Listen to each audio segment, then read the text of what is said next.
देवाक्षर में आप सभी का स्वागत है। नमस्कार। आइए सुनते हैं स्वामी आत्मानंद जी के प्रवचनों पर आधारित गीता तत्व चिंतन पुस्तक का अगला भाग। पिछले अंक में हमने देखा कि कैसे आदिम मानव ने प्राकृतिक शक्तियों का मानवीकरण किया, वैदिक कर्मकांड और ज्ञानकांड।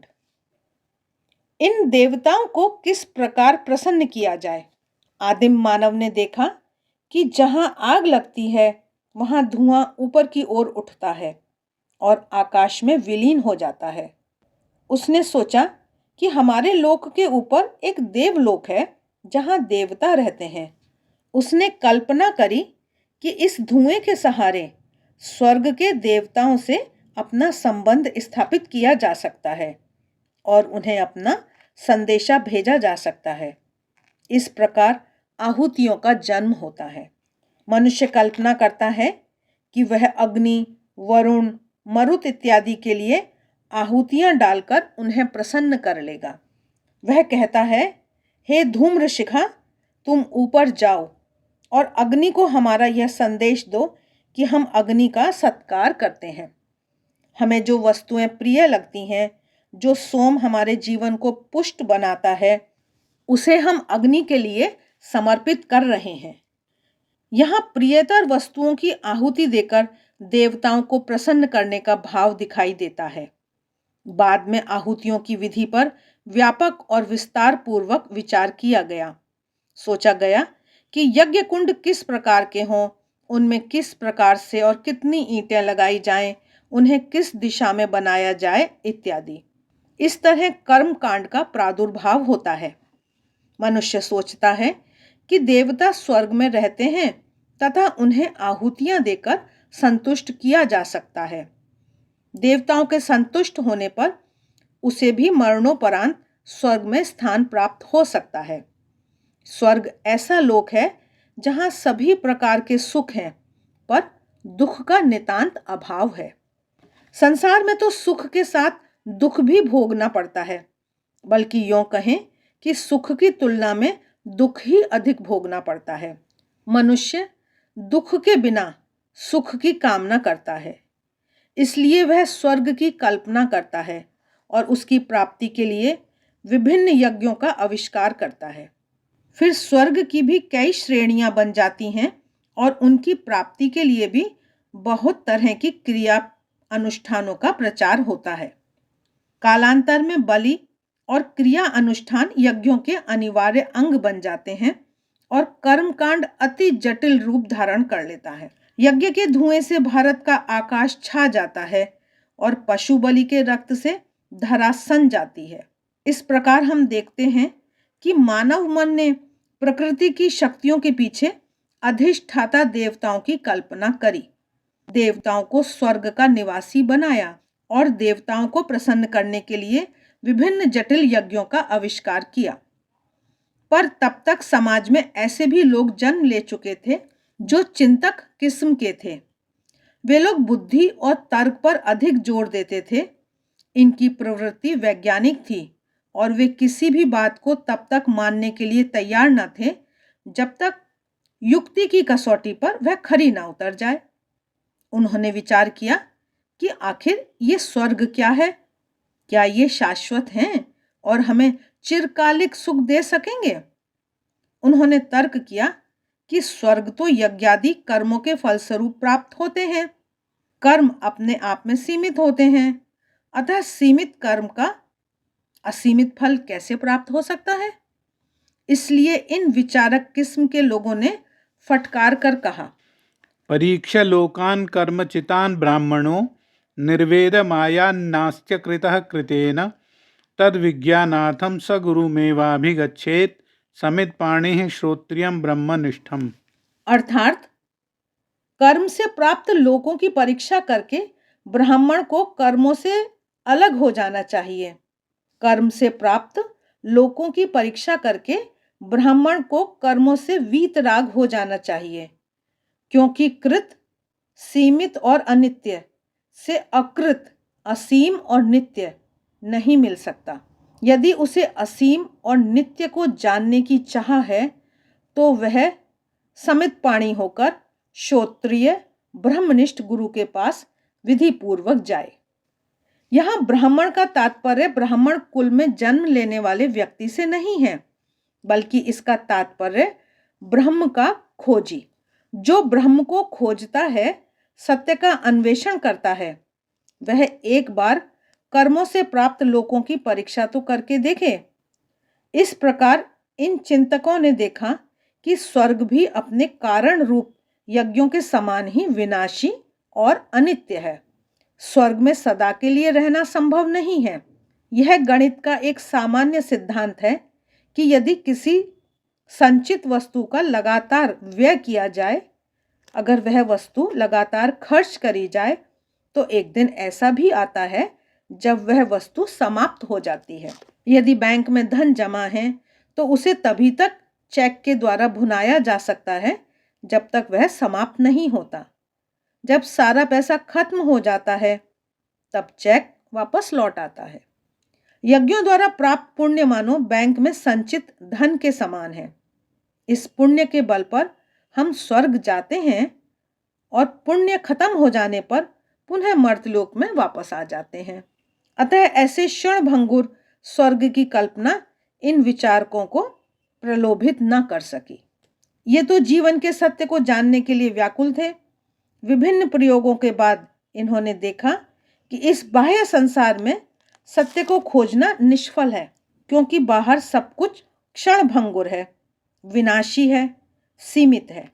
सत्य तो वह है जो शाश्वत है, अविनाशी है, असीम है। अतः क्षणभंगुर, विनाशी और सीमित के सहारे शाश्वत, अविनाशी और असीम का अनुसंधान कैसे किया जा सकता है? अतएव उन्होंने एक नई प्रक्रिया पर विचार किया। उन्होंने स्वयं अपने आप को खोज का विषय बनाया। जिस मन के सहारे अपने से बाहर का सारा संसार जाना जाता है, उसी मन को अनुसंधान का केंद्र बनाया और एक दिन उन्होंने सत्य को जान लिया। ते ध्यान योगानुगता अपश्यन् देवात्मशक्तिं स्वगुणैर्निगूढां यः कारणानि निखिलानि तानि कालात्मयुक्तान्यधितिष्ठत्येकः। अर्थात उन्होंने ध्यान योग के अनुगत होकर मन को ही खोज का विषय बनाकर अपने गुणों में निहित ब्रह्म की शक्ति को देख लिया।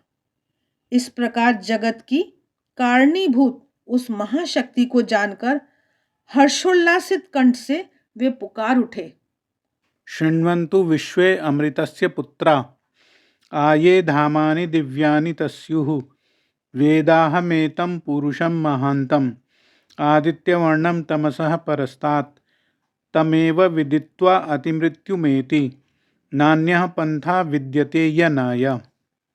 अर्थात अहो विश्व के निवासियों, अमृत के पुत्रों, सुनो। दिव्य लोकों में रहने वाले देवताओं, तुम भी सुनो।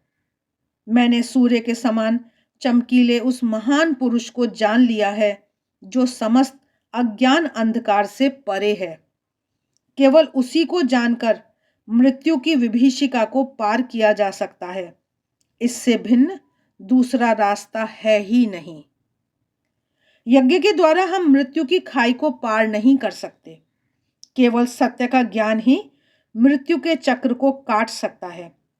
इस प्रकार ये चिंतक सत्य के दृष्टा बन गए, ऋषि बन गए और इन्होंने कर्म के झमेले में पड़ने वाले लोगों को धिक्कारा। स्वर्ग प्राप्त करने की कामना से यज्ञ करने वालों को उन्होंने स्वार्थी कहा, मूर्ख कहा। प्लवाह्येते अदृढ़ा यज्ञ रूपा अष्टादशोक्तमवरम येषु कर्म एतच्छ्रेयो येभिनन्दन्ति मूढ़ा जरा मृत्युम ते पुनरेवापि यन्ति। अरे मूर्खों, अगर तुमने यज्ञ को भवसागर तरने की नौका माना है तो बड़ी भूल में हो। यह यज्ञ रूपी नौका तो जीर्ण शीर्ण है, पता नहीं कहाँ जाकर तुम्हें डुबो देगी। इस यज्ञ रूपी नौका में जो 16 ऋत्विज और यजमान एवं यजमान की पत्नी ऐसे 18 लोग बैठे हैं, वे सब नीच कर्म करने वाले हैं और सबके सब मझधार में डूबेंगे।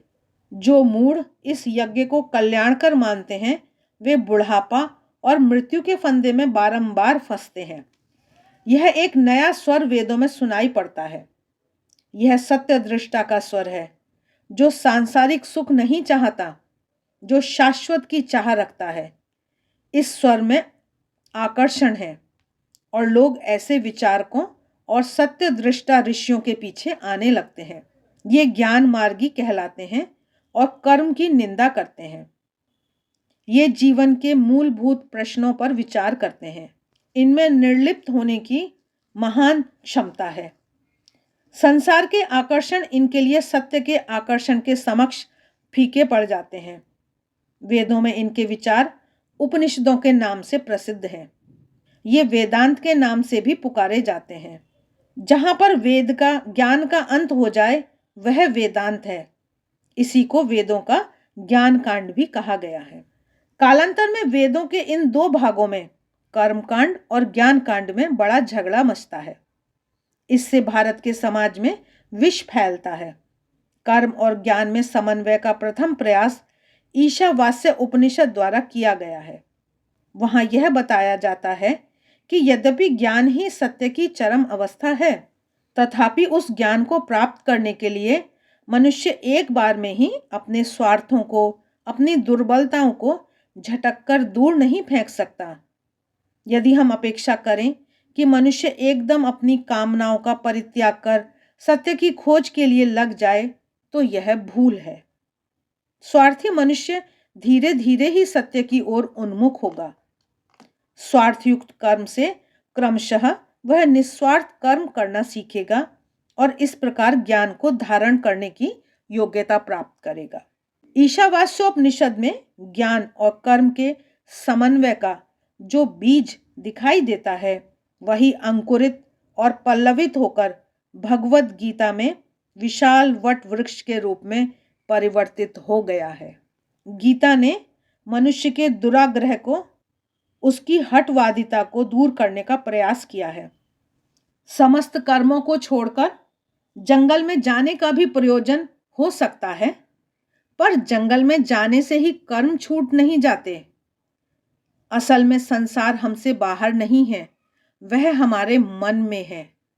जब तक मन संसार में लिपटा रहता है तब तक किसी भी उपाय से संसार से छुटकारा नहीं मिल सकता। गीता हमें इसके लिए एक उपाय बताती है। वह हमें कर्मयोग रूपी ऐसा रसायन प्रदान करती है जिससे हम संसार में रहकर भी उसके पाशों में नहीं बंधते। आशा है आज का अंक आपको अच्छा लगा होगा। आगे आने वाले समय में हम इस कड़ी को जारी रखेंगे। मिलते हैं फिर किसी और वीडियो में। तब तक देखते रहिए देवाक्षर। आप सभी का बहुत बहुत धन्यवाद।